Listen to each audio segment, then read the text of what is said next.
अस्सलाम वालेकुम प्यारे बच्चों, आज हम पढ़ेंगे जय की कहानी। चलो शुरू करते हैं। जय से बनने वाले हरूफ।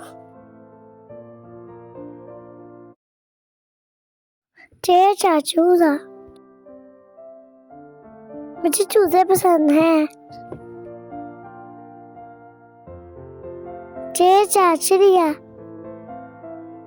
चिड़िया घोंसले में रहती है। जय चीता। चीता जंगल में रहता है।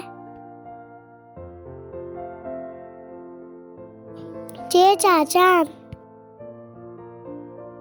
चांद रात को निकलता है। जय चाचा भी। मेरे पास चाबी है। मज़ीद वीडियो देखने के लिए सब्सक्राइब करें।